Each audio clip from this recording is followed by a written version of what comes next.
Anda kembali di Kabar Siang pemirsa untuk mengantisipasi gangguan keamanan pasca mangkirnya Gubernur Papua. Yang kedua kali dari pemanggilan KPK, Polres Jayapura Kota menyiapkan alternatif pengamanan kota. Saat ini kondisi Jayapura masih kondusif.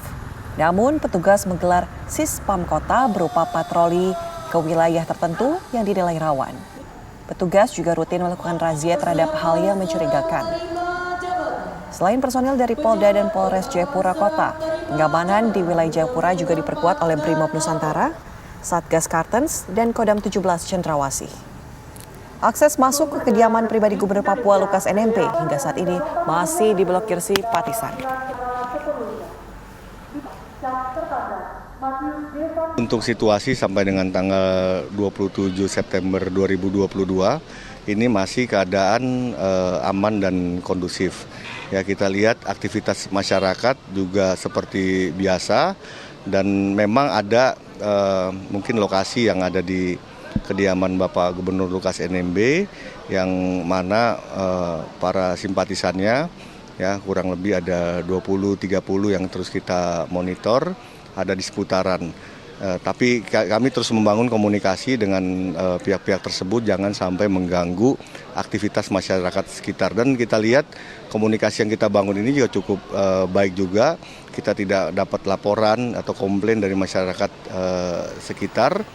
Dan pemirsa, untuk memperbarui informasi mengenai kondisi keamanan di Papua pasca mangkirnya Gubernur Papua Lukas NMB dalam pemanggilan kedua pemeriksaan KPK kemarin, kita bergabung dengan rekan Syamsul Ma'arif yang berada di Jayapura. Selamat siang Syamsul Ma'arif, bagaimana kondisi di sekitar rumah Lukas NMB? Apakah masih dijaga oleh massa simpatisannya? Iya, siang Anda dan pemirsa. Saat ini seperti yang Anda sampaikan bahwa memang kondisi keamanan di sekitar rumah kediaman pribadi Gubernur Papua Lukas NMB masih berlangsung kondusif. Tadi kami sempat mengikuti patroli yang digelar oleh personil dari Polsek Muara Tami yang mana memang merupakan wilayah kediaman pribadi dari Gubernur Papua ini masuk ke dalam wilayah Polsek Muara Tami. Tadi kami dalam perjalanan mengikuti patroli melihat bahwa memang kondisi di sana masih terblokade. Kita tidak bisa mendekat karena masih ada penjagaan yang dilakukan oleh simpatisan Gubernur Papua tersebut. Jadi kami hanya bisa melihat memantau dari jauh seperti itu.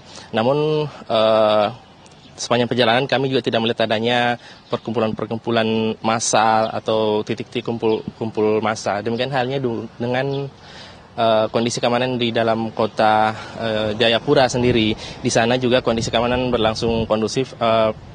Petugas atau Polres Jayapura Kota juga menyebutkan bahwa memang ada penambahan perkuatan. Hal ini dimaksudkan untuk mengantisipasi situasi Kamtipmas pasca mangkirnya Gubernur Papua Lukas NMB dari pemanggilan KPK yang sudah kedua kalinya.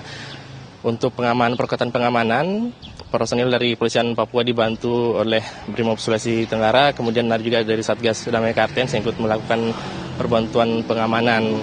Ini dilakukan untuk mengantisipasi kondisi keamanan. Polisi juga terus mengintensifkan patroli yang dilakukan di beberapa lokasi-lokasi yang dianggap rawan, termasuk dengan rumah kediaman pribadi Gubernur Papua. Aparat kepolisian dari Polda Papua, Polres Jayapura Kota juga menyebutkan bahwa mereka tentunya mendukung penuh tindakan-tindakan yang akan dilakukan oleh KPK dalam rangka penegakan hukum.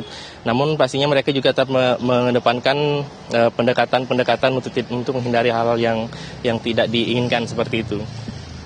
Dan memang operasi atau patroli rutin yang dilakukan oleh aparat kepolisian dari Polresta Jayapura, Polsek Muara Tami yang dilakukan 2 jam dalam setiap hari dengan mengerahkan personil-personil pengamanan yang tentunya dilengkapi dengan persenjataan sesuai dengan protap yang sudah ditentukan. Dan tadi Wakapolsek Muara Tami juga yang memimpin langsung jalannya patroli menyebutkan bahwa memang sudah tetap terjalin komunikasi yang baik dengan simpatisan-simpatisan dari Gubernur Papua yang masih berada di dalam rumah kediaman pribadi Gubernur Papua ini. Dan dari pantauan kami tadi bahwa di kediaman Gubernur Papua yang berada di Distrik Koya Tengah, memang ada blokade jalan dilakukan. Jalan yang dimaksud adalah jalan akses langsung ke kediaman Gubernur Papua. Mereka memblokade jalan dengan menggunakan dari pantauan dari jauh ada ekskavator yang dipalang di jalan, kemudian ada tumpukan-tumpukan material yang sengaja dipasang. Namun memang tidak ada juga pos-pos yang sengaja dipasang atau ditempatkan di sekitar kediaman pribadi gubernur ini, karena ini untuk menjaga jangan sampai ada, polisi menyebut jangan sampai ada ketidaknyamanan yang ditimbulkan dengan keberadaan pos, sehingga penjagaan hanya dilakukan secara berkala, secara rutin. Polisi menyebut bahwa patrolinya dilakukan 2 jam, setiap 2 jam sekalinya. Situ dulu. Ana, kondisi terkini dari Papua kita kembalikan dari Jakarta.